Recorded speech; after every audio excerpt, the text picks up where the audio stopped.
ఇక చూడు కళ్ళు దొరకలేదని పాపం రోజు కళ్ళు తాగుతాడు పెద్ద మనిషి. ఇక కళ్ళు దొరకలేదని అంటే ఇప్పుడు బిల్డింగ్లు కడితే మధ్యలో ఒక ర్యాంప్ లెక్క గోడ లెక్క ఉంటుందిగా. ఈ కళ్ళు దొరకలేదని పిచ్చితోటి ఏం చేసిందంటే మరి అసలు అర్థమైందా అర్థం కాలేదా లేకపోతే ఏమైందో మనకైతే తెలియదు. కానీ ఆ పోయి దాని మీకు లాంటి కింద దిగి తెచ్చినట్ట. ఏడా ఇది పంజగుట్టల ఆ నిమ్స్ హాస్పిటల్లో ఏది ఒక పెద్ద మనిషికి అంటే ఆరోగ్యం బాగాలేదట. ఆరోగ్యం బాగాలేకపోయేసరికల్లా ఇది ఆయనది మంచిర్యాల జిల్లా. ఆయన పేరేం పేరు ఇచ్చిరీడా హనుమాన్ల పోషమంట పేరు. అమ్మో హనుమాన్ల పోషమంట. ఆయనకు ఆరోగ్యం బాగాలేకుంటే దవాఖాన తీసుకుపోయారు. ఇద్దరు కొడుకులు తీసుకుపోయి ఆ దవాఖానలో వేయగానే డాక్టర్ నుండి మరి జాయిన్ చేస్తారా అంటే చేస్తాం సార్ అని చెప్పినట్ట. ఒకరోజు పోయింది, 2 రోజులు పోయింది, 3 రోజులు పోయింది. 3 రోజుల దాకా దవాఖానలే కొడుకులు ఓ కొడుకు వాగానే ఓ కొడుకు ఇలా ఏమంటారు ఏలమాల చూసుకుంటూ కూర్చోరట. ఈ పెద్ద మనిషికి రోగం వచ్చాడు దేవుడారు. కానీ ఫస్ట్ అయితే సొర గుంచుతా ఉందంట. రోజు తాయిన పాడైపోను. రోజు ఏ ఆనగొట్టిని పిడుగుపడని ఆయన మాత్రం కంచాడు కళ్ళు అయిపోయినదట. ఈ 3 రోజులు కళ్ళు లేదు. కళ్ళు లేకపోయేసరికల్లా ఏం చేస్తున్నా అర్థమవుతుందట. మొత్తం పిచ్చిలేసినట వాస్తవాన్ని మనిషికి. పిచ్చిలేసి తిక్క చేసి అటు ఇటు చూసిండట. ఇప్పుడు పెద్ద బిల్డింగ్లో ఈ బిల్డింగ్ ఆ బిల్డింగ్ గోడలేక ఉంటుంది కదా సన్నగా. తను పోయి నిలబడ్డాడు. దాని నిలబడ్డాడు. ఆచనలకైతే దిగి చచ్చినట్టు కథ.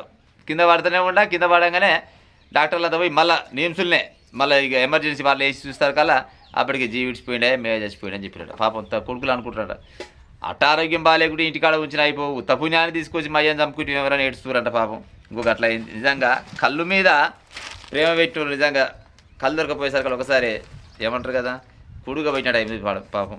ఉత్త పుణ్యాన్ని చచ్చిపోయాడు. కళ్ళు ఇంక అంతే. తాగుడు అంటే తాగుడు అనే పాట ఉండేగా. ఇది అందుకోసం ఉండదు. 9 రూపాయలకి చీరంట ఇస్తుండే వస్తున్నాయి. 9 రూపాయలకి చీరంట. ఏడా ఇది వికారాబాద్ జిల్లాలనట. ఓ వారం రోజుల నుంచి 9 రూపాయల చీరుల్లో అని ఓ ఆటో పెట్టిరట. ఆటో పెట్టి ఇక చుట్టుపక్కల ఊర్లు మొత్తం తిప్పిరట. ఇక అమలాకలు 9,000 చీర అయినా కానీ పోనీయారు కదా.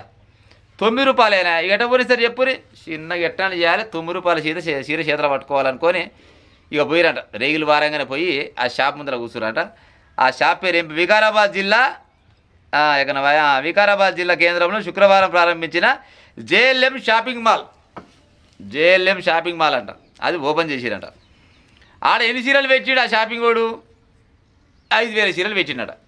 5,000 చీరలు పెడితే ఆ చుట్టుపక్కల ఉన్న ఊర్లకు ఒక్క తుగుడికి అయిపోయినాయి అట. 9 రూపాయలైనా పాడాయి. ఒక్కొక్కరు మరి 4 కొనరు 5 కొనరు లేకపోతే మరి 8 కూడా తెలియదు. కానీ ఇక 9 రూపాయల చీరలు అయిపోయినాయి అనగానే ఏమంటే హౌస్ఫుల్ బోర్డు పెట్టినట్టు. అయిపోయినాయి స్టాక్ అయిపోయింది ఇక వెళ్ళిపోరని చెప్పిరంట. ఇక అక్కలు ఊకుంటారా అమ్మ నోటికి పని చెప్పిరంట. ఒక్కొక్కరి ముక్కుల మూతుల చెవుల చెంపల ఉన్నాయి లేనివా అని తిట్టిరట. దెబ్బకి షాప్ బంద్ చేసుకొని ఓరి నాయన ఈ కర్మకు పెడుతున్నా నాయన 9 రూపాయల చీర చల్లకుండా. అదే షాప్ పెట్టినాక తర్వాత ఒక 9 రూపాయలు తక్కువ చేసినామో లేకపోతే 9 రూపాయలు తక్కువ చేసిన అయిపో. కానీ 9 రూపాయల చీర పెట్టి ఎంత పరిచయం అనుకొని ఆయన పుట్టినప్పటి నుంచి ఇప్పటిదాకా వినలేని మాటలు అనిపోయారట. ఏడా ఇది వికారాబాద్ జిల్లా. నిజంగానే షాప్లో 9 రూపాయల చీర పెట్టిన వాళ్ళు పెడితే ఓ 9,000 10,000 చీరలు పెట్టాలి. ఏకంగా ఒక 5,000 చీరలు పెడితే 5,000 చీరలు అంటే ఎంతమందికి అది చెప్పు. నువ్వు ఏకంగా వారం రోజుల నుంచి మళ్ళీ డమ్మచారం వేస్తేవి 9 రూపాయల చీరలు అంటే ఊకుంటారు అమలకలు. ఇక చూడు పొర్రగా పొట్టు తిట్టిరంట. ఇక ఉంటా మరి.